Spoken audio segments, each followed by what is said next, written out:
En verdad os digo que esta viuda pobre echó más que todos. Porque todos estos, de lo que les sobra echaron, para las ofrendas de Dios, más ella, de su pobreza, echó todo el sustento que tenía. Una mejor manera de vivir, con el pastor Robert Costa. Escucha este canto de triunfo y de gozo pronunciado por los ángeles y registrado en Lucas capítulo 2, versículo 14. Gloria a Dios en las alturas y en la tierra paz, buena voluntad para con los hombres. Recuerdo la historia del senador John McCain, que pasó 5 años y medio como prisionero de guerra en Hanoi durante la guerra de Vietnam. Y junto con muchos otros pilotos soportó un terrible sufrimiento. Pero llegó un día, recuerda McCain con claridad, en que pudieron elevarse por encima del abuso y el aislamiento. Fue en ocasión de la Nochebuena del año 1971. Unos días antes, McCain había tenido una Biblia por unos pocos minutos. Con desesperación copió tantos versículos de la historia de la Navidad como pudo, hasta que llegó un guardia y le quitó el libro. En esa noche especial, los prisioneros habían decidido tener su propio servicio de Navidad. Comenzaron con el Padre Nuestro y luego entonaron cánticos navideños. McCain leyó una porción del Evangelio de Lucas antes de cada himno. Al principio los hombres estaban nerviosos. Recordaban cómo un año atrás los guardias habían entrado de golpe en ese lugar secreto donde se realizaban esas reuniones, golpeando a 3 de los hombres que estaban dirigiendo las oraciones. Se los arrastró y se los puso en confinamiento solitario. El resto fue encerrado en celdas sumamente pequeñas durante 11 meses. Pero aún así los prisioneros querían cantar en esa noche. Y así fue. Al principio cantaban bien suave, como si un murmullo fuera un murmullo mirando con ansiedad las ventanas llenas de barrotes. Y a medida que esta pequeña secta o grupo continuaba, los prisioneros se tornaron más osados. Sus voces se elevaron un poco más hasta que llenaron la celda con los heraldos celestiales cantan con sonora voz. Algunos de los hombres estaban demasiado enfermos para estar de pie, pero los colocaron sobre una plataforma y cubrieron sus cuerpos temblorosos con frazadas. Todos querían unirse en los cantos que ahora los hacían sentirse gozosos y triunfantes. Cuando llegara una noche de paz, las lágrimas rodaban por sus rostros barbudos. John McCain más tarde escribió: de pronto estábamos 2000 años atrás y del otro lado del mundo, en una villa llamada Belén. Y ni la guerra, ni la tortura, ni la prisión pudieron apagar la esperanza que nació en esa noche silenciosa tanto tiempo atrás. Nos olvidamos de nuestras heridas, del hambre, del dolor. Elevamos oraciones de agradecimiento por el Cristo niño, por nuestras familias, por nuestros hogares.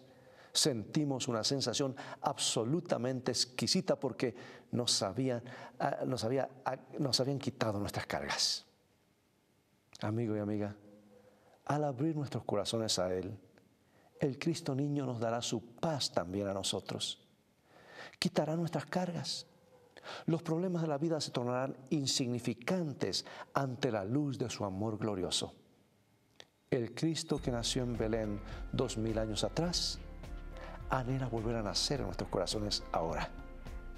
Así como Él transformó una prisión en Vietnam del Norte en un lugar de amor, anhela llenar nuestros corazones, nuestros hogares, con amor en el día de hoy. Hacer esto es por lejos una mejor manera de vivir.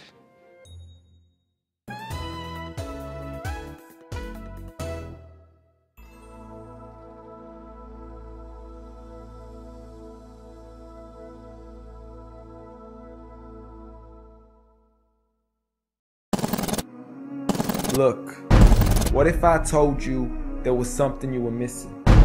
What if I told you that Jesus doesn't really fit into your description? What if I told you that follower of Christ doesn't automatically mean Christian, and just because you believe in faith doesn't mean Jesus didn't believe in submission? and conviction.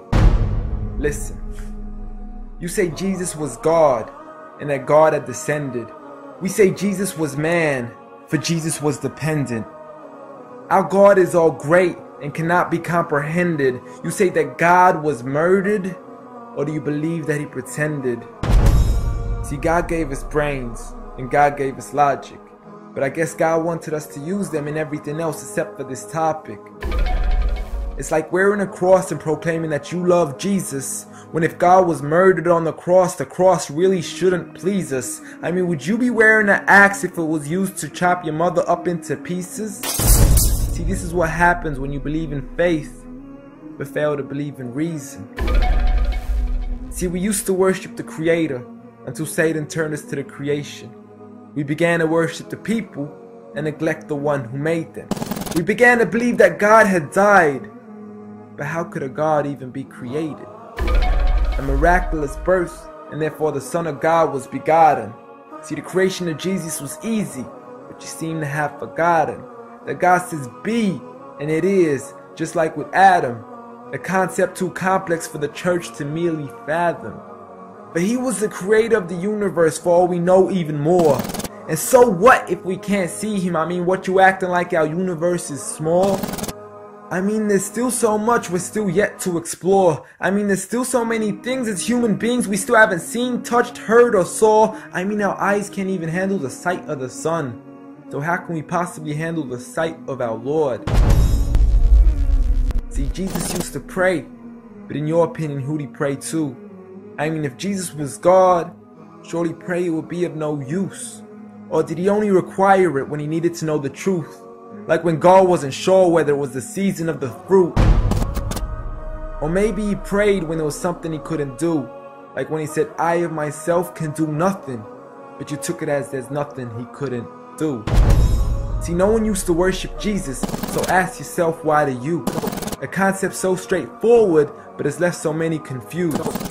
See, Jesus preached one God, but the church has failed to practice. And I mean, you don't have to be that dumb to know that 1 + 1 + 1 equaling 1 isn't necessarily going to give you a pass in mathematics. See, the church said 3, when Jesus said 1.